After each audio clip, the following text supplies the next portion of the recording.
All right, so let me see here. I figured instead of just sending you this picture, I would run through this real quick just to try to explain what I'm seeing. So here's the three properties. So we come down that road, and right around here was that white picket fence that led to this middle one, which is the property that's for sale. This one over here would have been the two trailers and the pool in the middle. Right here, where this little dip is where the shop was at, and the dog kennel. This and this property were connected, or at least they were married, and now they're divorced, and she's selling, and he's not happy, which is why he's been firing his gun. I guess every time somebody goes back there to look at the place, and he's removing the for sale sign, and he doesn't want it sold. But she does. But that's probably what. Well, that's not why. We could ask her to get a survey, but there hasn't been one done as of yet.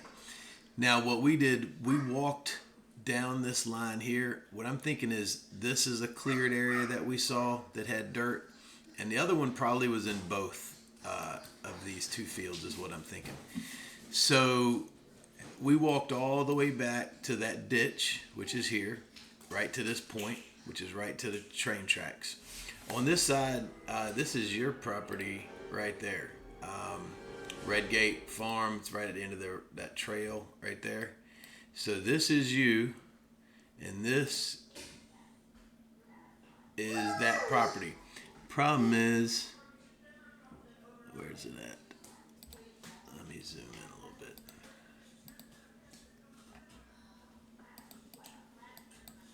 Problem is, Solomon's property right here and this LLC property over here are the two that connect to this private railroad land here. This one stops right before it gets there.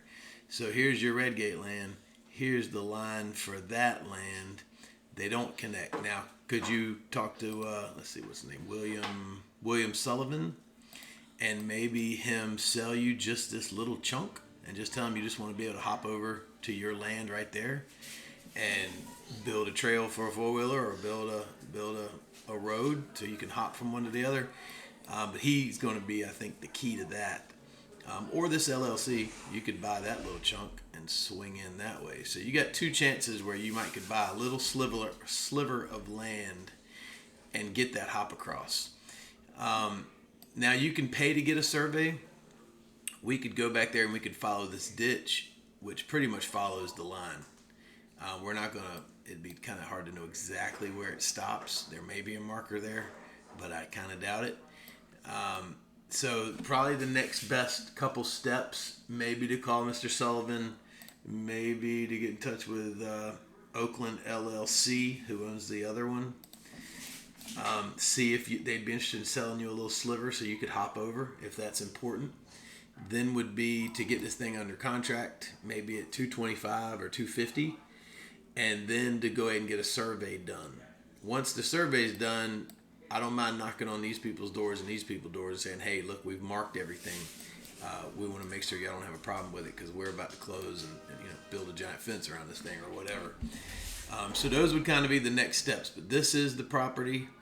It's wrong on Zillow. It's also even wrong on MLS. Some of the pictures, it highlights this section, which is wrong.